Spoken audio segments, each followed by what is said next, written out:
Am I the Ahole? I have been communicating with this individual.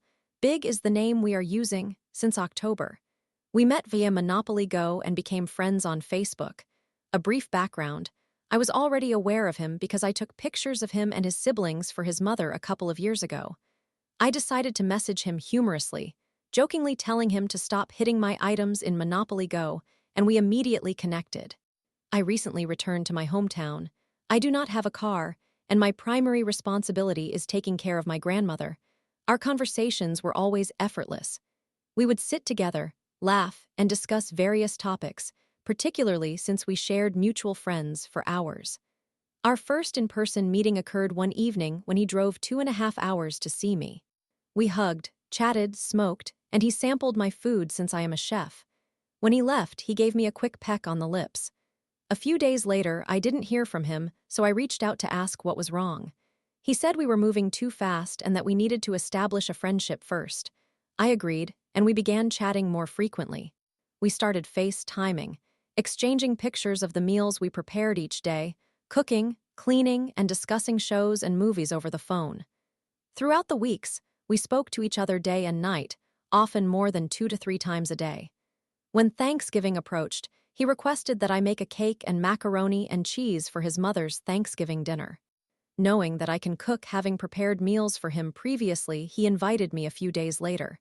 Fast forward to the day of the dinner, I had everything ready, and he picked me up, bringing me to his mother's house. We all enjoyed ourselves, laughing and talking without any issues. After he dropped me back home, he mentioned needing gas to take his little brother home, so I contributed 15 to his tank. It was just 15, after all. He loved my cake so much that he asked if I could make another one for his aunt, sending me 20 for the ingredients and stating he would come by the next day to pick them up. When he arrived, he asked if I had any cash for gas. I handed him a 20 bill. He consistently texted to say good morning and checked in on how I had slept, but then he would turn around and complain about having no money and not knowing how he would eat or travel back and forth to work. I mentioned that I might have some money on my Chime account he could use. This became a recurring scenario. He would thank me and promise to pay me back. One evening, I received a message from his mother asking if I could create personalized cookies. I agreed to do so, and she paid me for them. Fast forward to Christmas, not wanting to spend the holiday alone, I invited him to celebrate with my family. However, he said he didn't have gas money, so I gave him 25, and he came over for a few hours before we headed to his mother's house. She unexpectedly gave me 2 or 3 presents that she had in her closet, not realizing I was coming. I appreciated her kindness. We had a wonderful time together. Afterward, he took me home, got a takeout plate, and left for his cousin's place. We maintained our routine of exchanging good morning texts, conversing throughout the day, and saying good night. Most of our calls were via FaceTime, creating a consistent cycle. He would visit, I would do a tattoo for him, and we would share good vibes. We hugged, said our goodbyes, and he would let me know when he arrived home. Then one day, things began to change. His mother contacted me, asking if I could make her 2 cakes and if I could help serve at an event she was hosting at the church on January 5th. Knowing she was aware of my catering business, she stated she did not have anyone else to assist her. Initially, I agreed to make the cakes, but declined to help at the church. However, the next day she called, stressing the need for assistance. That evening, I rearranged a few plans and agreed to help, as Big assured me that his mother would compensate me for serving and the cakes, and he could benefit financially if I could lend a hand. I told her I would see how much she paid me first. Her other son came to pick me up, and upon our arrival at the church, we discovered the food was stone cold. We had 5 pans of mushroom chicken, 3 pans of rice, 1 large can of corn, and 3 pans of cabbage all cold. There was only 1 gas stove and no lighter for the chafing dishes. Her other son and I did our best to reheat the food, wanting to serve guests by 12:30 p.m., but it was only 10 a.m. We unwrapped the chicken to check its condition and found it was still raw. I immediately turned the oven up and began cooking more chicken while the stove was also occupied with pans of food. She arrived with 3 kids, saying she would be back to assist after settling them in. However, she was gone for over 30 minutes. When she returned, she was frantic and demanded to know why all the food was not hot. I informed her that the chicken was still raw and we only had one stove. She insisted on helping and started rearranging items despite not knowing how to resolve the issue. We set up the food as best as we could and managed to warm the sides. As she began slicing the cakes, we heard the preacher announcing the end of the service. We frantically tried to finish everything, knowing there was no way we could complete it all. As guests began forming a line and requesting plates, her son and I started serving while 3 girls handed out drinks and cake. As the line grew longer, I heard her muttering complaints about us being slow, referring to us as the help, and stating that we didn't know what to do. After she repeated this several times, I asked her to come help us since we were struggling. She finally came over and pulled me aside, scolding me for saying that out loud. I expressed my frustration, telling her I wished she wouldn't belittle us while we worked hard with her cold, raw food, especially with my name and business reputation on the line. I explained that this situation was entirely unacceptable. She suggested we just serve the guests and finish up. I worked as best as I could, serving food that looked acceptable and preparing plates for people. Guests came up to me, inquiring if I was responsible for the food, and I politely clarified that it was all Big's mother's cooking, and I was merely helping to serve. I didn't want my name associated with it, and I apologized if the food didn't meet their expectations, advising them to take any concerns to her. She overheard me and attempted to pull me aside to discuss the situation, claiming I shouldn't have spoken negatively about it. I reiterated my feelings about how we were treated, emphasizing that we were the only 2 who helped yet were insulted. I offered to help with anything else before her son took me home, but she declined. After discussing the ordeal with Big, he laughed and said, "That's my mama." The following day, he texted to question why I had been rude to his mother. I explained the situation, adding clips for context. After that, we seemed to be back on good terms and continued to talk every day. One night, I visited his house again, and we addressed the issue once more. He mentioned that I must have said it angrily. I responded that I said exactly what I meant. It fell silent for a moment, but we transitioned to other topics, ending the night with him staying up until I made it home. Our conversations persisted, but in the following weeks, he would still ask me for small amounts of money, promising to reimburse me, though he seldom did. On Wednesday night, I waited for his call because, on Thursday, right before Valentine's Day, he texted me like clockwork, at the same time as usual. I texted him when I woke up, and my message was marked as delivered. I sent him my usual food picture along with a self-portrait. To my surprise, it didn't show as delivered. I didn't worry too much since his phone often died and he would still reach out, so I continued calling and texting without a response. I contacted his mother and brother, both of whom said they hadn't heard from him since the previous week. The next morning, I logged onto Snapchat and spotted him active in another woman's bed with a bottle, declaring he was back. I texted him from my number, and this message was delivered. I then demanded he return every cent I had given him, offering a spreadsheet for proof, and stated that I truly didn't care about anything else. He replied, "Chill with all that crazy stuff. This is over and has been over since you thought you could treat my mother any kind of way. We were just wasting time, and owe you blessings," before blocking me. I am considering a lawsuit and even visiting his house. Story 2. My F22 boyfriend, M21, doesn't have any goals or work ethic. When is it time to let go? I have been in a relationship with my boyfriend for 4 years now. I am 8 months older than he is, and we met just before we graduated from high school. I have always been high-functioning and knew from a young age that I wanted to pursue an education to create a better life for myself.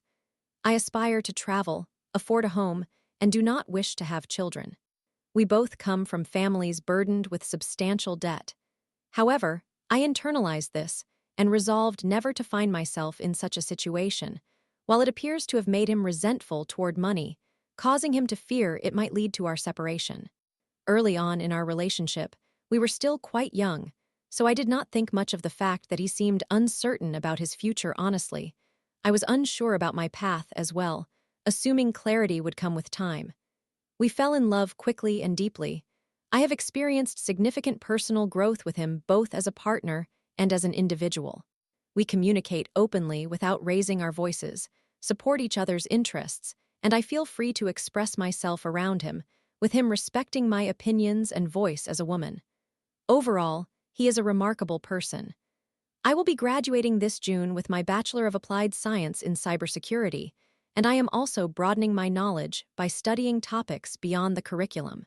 I am preparing for a certification exam that demonstrates my qualifications for a security position. I work full-time while attending school full-time. I am on the verge of a significant transition as graduation approaches. I am close to paying off my student loans, saving for a house, and I feel confident that I will be all right. I even have the opportunity to travel and plan outings with my friends, including a trip to Las Vegas right after graduation. My boyfriend lives with me at my grandparents' house, and we do not have to pay rent, as the agreement was that I would not have to pay as long as I was enrolled in school. This arrangement has greatly assisted me in covering living expenses and allowing me to save for loans. The expectation was that he would also save money and build his own savings. He secured a decent job and enjoyed spending money and investing in hobbies. I am uncertain about the amount he contributed to savings, but he seemed to manage his bills, including the shared internet bill, without issue. In October 2024, after nearly 2 years in his job, he chose to leave due to dissatisfaction with his boss's treatment and accepted a new position working overnight in a warehouse. I was unsure about his decision, but I trusted and supported him. Generally, no one enjoys their boss, but I do not condone poor treatment. He took the new job and eventually came to dislike it. His night shifts prevented us from spending time together, and the physical demands of the work took a toll on his body. Ultimately, he quit without securing another position.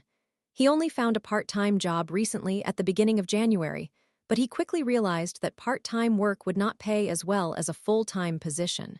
Consequently, he is once again searching for employment. During the period of unemployment while he sought a full-time job, he completely depletes his savings. I have covered our food expenses and the entire internet bill. His car, which he received from his father, is neither insured nor registered in his name, and he is 2 years behind on renewal. If he gets stopped by law enforcement, he will face serious consequences. We have discussions where I can see how hard he is trying, applying to multiple places every day. He is unsure of what he truly wants. While he enjoys making music and thrifting for clothes to resell, he knows these activities will not provide a stable income. His hope is to continue working and changing jobs until he discovers something he enjoys that is also financially viable. I have made every effort to be supportive and have shared my fears about leaving him behind. What if I purchase a home and he cannot contribute to the down payment? What if he is unable to assist with living expenses? We cannot go out or enjoy activities together. I have lent him money for his phone bill, alcohol, and vape products. He currently owes me $300 and is a month late on his $120 phone bill. I feel exhausted, and while I love him dearly, I feel that in these 4 years, I have taken on the role of caring for him while waiting for him to gain independence and learn to manage adult responsibilities. Additionally, I handle most, if not all, of the domestic chores in our home, despite him working fewer hours than I do. Initially, I did not mind offering him assistance, and he seems to genuinely appreciate and acknowledge all I have done for him. However, this has led to the gradual buildup of resentment over recent months, if not years. I want to be his biggest supporter, but when do I stop pouring so much of myself into him to the detriment of my own well-being? I can barely take care of myself due to my mental health issues, let alone care for someone else. I do not want him out of my life, yet I sadly entertain the thought that things might be easier without him. I have attempted to negotiate compromises, and he continues saying, "It will just take a little longer, and then I will be okay." But I have heard him say this for the past 2 years. Another factor is that we have not been intimate for 2 years. He has a medical condition that cannot improve without proper care, but he does not have health insurance. I cannot intervene in this matter, nor do I wish to press the issue, but it certainly does strain our situation and intimacy. Furthermore, the idea of evicting him when he has nothing to fall back on fills me with guilt. There is so much more I could express, but I will leave it here. I love him deeply and have no desire to be with anyone else. He offers me unconditional love despite my body size or mental health struggles. He is kind and affectionate and makes me laugh constantly. Yet, I feel utterly drained trying to maintain our home and, it seems, care for him as well. When is enough truly enough? Should I just hope that everything improves by the time I graduate? Am I enabling his behavior by providing a safety net? I do not want to leave, but I also cannot continue to be the one doing 80% of the work for the rest of my life. I have never expected him to earn more than I do, but I do require his assistance, and it remains uncertain whether I will receive it. How will I know when it is time to let go and move forward? Will I ever encounter someone who accepts me unconditionally as he does? Someone willing to put in as much effort as I do so we can support each other? In summary, I feel as though I have been supporting my boyfriend for the past 4 years, and now that he is struggling with employment, resentment is growing on my part.